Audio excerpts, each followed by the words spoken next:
তো আমি যাচ্ছি হলো, আজকে হচ্ছে সোমবার, তো আজকে যাচ্ছি হলো মথুরাতে। তো আমি রাস্তায় ভিডিওটা করেছি, বাড়ি থেকে করতে পারিনি। তো ওইখানে জাগ্রত মন্দির আছে মথুরাতে, তো সেইখানেই যাচ্ছি জল ঢালতে। তো ব্লগটা তোমরা দেখো, আর কোথায় যাচ্ছি না যাচ্ছি তোমাদেরকে পুরোটা শেয়ার করবো। তো ফ্রেন্ডস, চলে এসেছি। তো এই মাত্রই আসলাম। চলো, ওই যে সামনে মন্দির। তো জানি না কতটা ভিড় হবে, একটু আসো।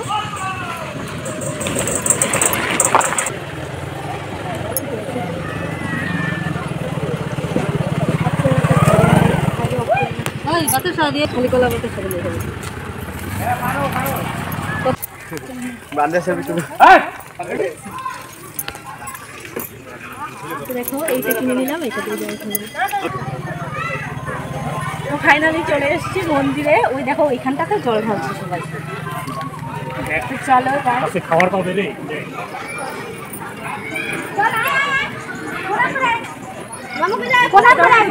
আমরা যখন গেছিলাম লাইনে দাঁড়াতে হবে না।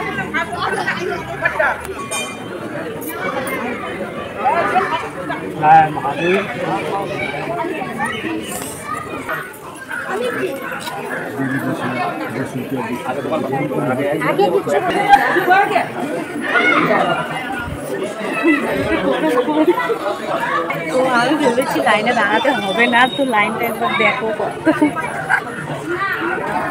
কি অবস্থা, মনে হয় সারাদিন লেগে যাবে। দেখছো, আমি ভেবেছি লাইনে দাঁড়াতে হবে না।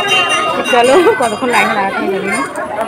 তো এখানে দেখো কত সুন্দর শিব ঠাকুরটা, আর কি সুন্দর জল পড়ছে, সত্যি দারুণ শিব ঠাকুরটা। তো দেখো জায়গাটাও সুন্দর। দেখো ফ্রেন্ডস, কত বড় একটা বাঁদর। ওই দেখো গাছের মধ্যে, দেখো দেখো দেখো উঠতেছে, দেখো দেখো। অবশেষে লাইন পেরিয়ে, দেখো কতটা লাইন পেরিয়ে তো মন্দিরের মানে কাছাকাছি চলে এসেছি। তাই ভিডিওটা তোমাদের সঙ্গে শেয়ার করলাম যে দেখো কত লম্বা লাইন পেরিয়ে আমরাও এরকম লাইনে দাঁড়িয়েছিলাম। তো এখানে ঘন্টাটা বাজিয়ে নিচ্ছি। তো আমি একটু না, মানুষ দেখলে একটু প্রচণ্ড হাসি পায়। তো সবাই দেখছিল, তার জন্য আর হাসি পাচ্ছিল। মন্দিরের ভেতরে ঢুকে গেলাম, তো সেইখানে গিয়েও দেখি প্রচণ্ড ভিড়। তো কি করব, এইভাবেই ডালতে হবে। তো এই জায়গাটা কি বলো তো, এই জায়গাটা আমি অন্য জায়গায় সেরকম দেখিনি। এই জায়গাটায় মানে অঞ্জলি, যারা যারা ঢুকছে প্রত্যেককেই মানে অঞ্জলি দিচ্ছে সবাই। এই বিষয়টা খুব ভালো লাগলো। তো এখানে আমরা অঞ্জলি দিয়ে নিলাম। অঞ্জলি দেওয়ার পর তারপর জল ঢেলে তারপর বাইরে বেরিয়েছি।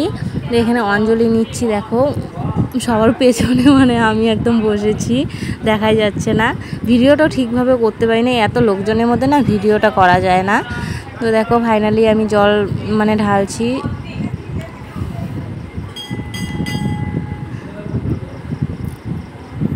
অনেক দূর থেকে ঢালছি, তো মানে অনেক লোক সামনে ছিল, তার জন্য ঠিকভাবে ঢালতে পারিনি। তো কি করব, এইভাবেই কষ্ট করে ঢাললাম, উপায় নেই। এত লোকের মধ্যে তো আর ঠিকভাবে সব কিছু করা যায় না।